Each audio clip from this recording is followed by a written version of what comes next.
Here's a story called The Lizard People of Ancient Los Angeles, or Lizard People Secretly Living Under Los Angeles. And it begins. A map of underground tunnels and cities has exposed reptilian lizard people who have allegedly been secretly living directly under Hollywood, Los Angeles.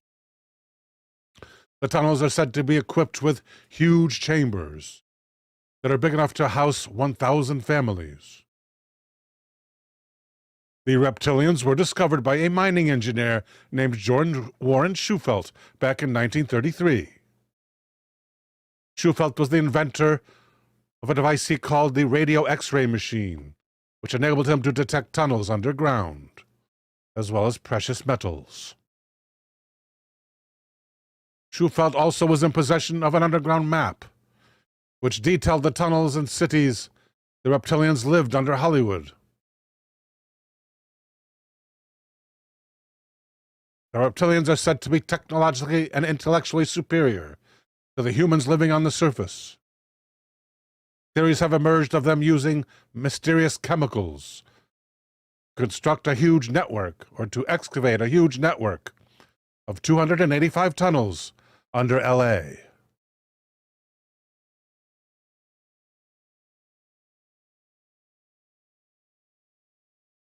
According to Disclosed TV, the LA Times picked up the story of the quest by Shufelt for the golden treasure belonging to the lizard people, and the Associated Press spread the tale all over the United States. The underground city was said to be shaped like a lizard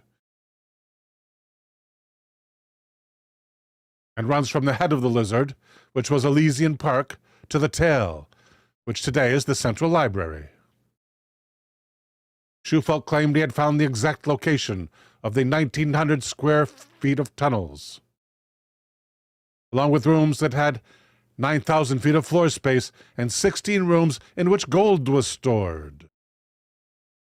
And he had found this using his X-ray machine.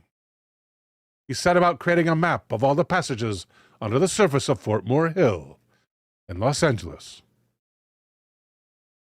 He also received permission from the County Board of Supervisors to start a dig on North Hill Street during the Depression, and this was watched by many people. The newspaper reports were speculative, and they said that the buried treasure was made up of Spanish gold that had been put there during the colonial period, and said that the crew thought they were ready to retrieve it when 28 feet of the shaft had been sunk.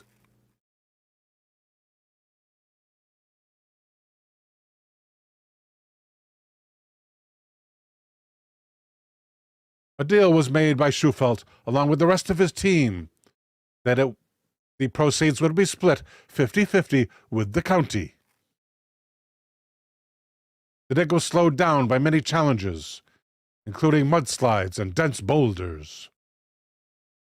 There were some experts who had claimed that the dig would have to go down about 1,000 feet. Shufelt managed to go down 250, but he did not come across any tunnels or treasure. Once winter had become spring, the dig was stopped due to money drying up and the flooding of the tunnels themselves. Slowly, the stories of the tunnels and treasure stopped. G. Warren, which is the name he went by during the quest for the Lizard City, remained in Los Angeles and lived in North Hollywood, where in November 1957 he died and left a story that is still talked about today, along with a map that is most memorable.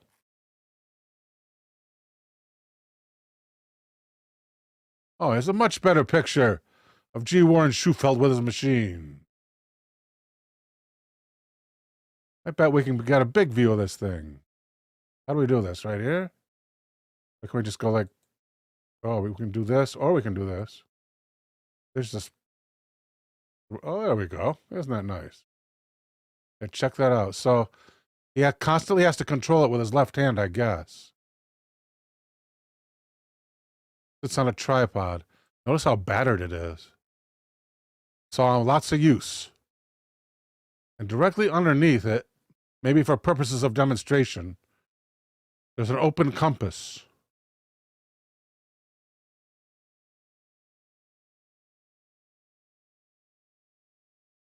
So that's the machine. And this G. Warren Shufelt looks a lot younger than the one we saw in the newspaper article. Every time someone wanted to take a picture of him, I guess he wanted to have his machine in the picture. Isn't that gorgeous?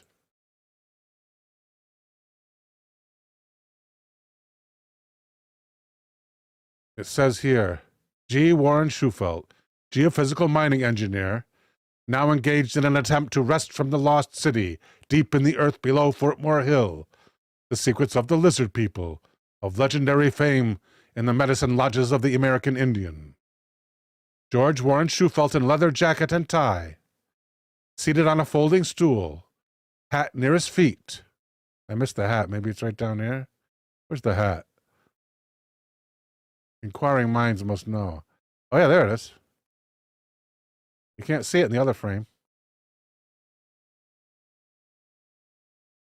Operating a cylindrical tripod-mounted radio X-ray device in search of gold and archaeological finds. On rocky area with houses in the background.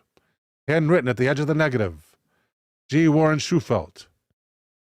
In the year following the famous newspaper article, June 11th, 1935.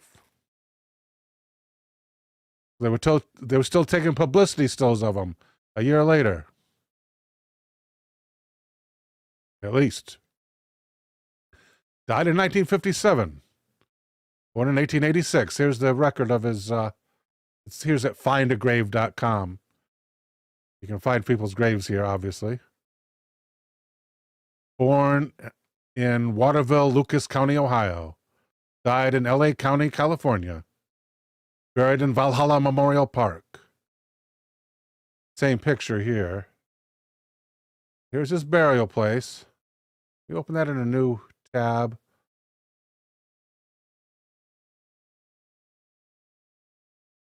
Control plus. And here, according to the article at Find a Grave, and according to the mark on the picture, here's George Shufelt, buried in an unmarked grave.